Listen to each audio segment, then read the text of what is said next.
నా పేరు డేవిడ్. మా డాడీ పేరు జేమ్స్, మా అమ్మ పేరు లావణ్య. నేను శ్రీపురప్పటి నుంచి వచ్చాను. ఈ 3 రోజుల విద్యలో నేను నేర్చుకుంది ఏంటంటే, మాకు దానియేలు ఉంది, మాకు కథ దానియేలు అతని సోదరుని. అంటే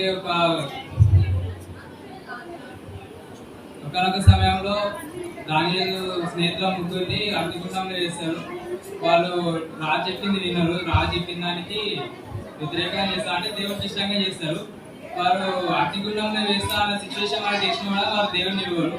అంటే నేను ఒక సమయంలో బైబుల్ చదివాను, పూర్తిగా 2 times కంప్లీట్ చేసిన, కానీ మధ్యలో ఆపేసిన. ఇప్పుడు చదవటం లేదు. ఇప్పుడు నా నిర్ణయం ఏంటంటే, నేను మళ్ళీ బైబుల్ని కంటిన్యూ చేయడంతో పాటు చదివిన ప్రతి అధ్యాయం గురించి తెలుసుకొని, దాంట్లో ఉన్న మీనింగ్స్ దాని గురించి మొత్తం తెలుసుకొని దేవునిలో ఇంకా లోతుగా తెలుసుకోవాలని నా నిర్ణయం.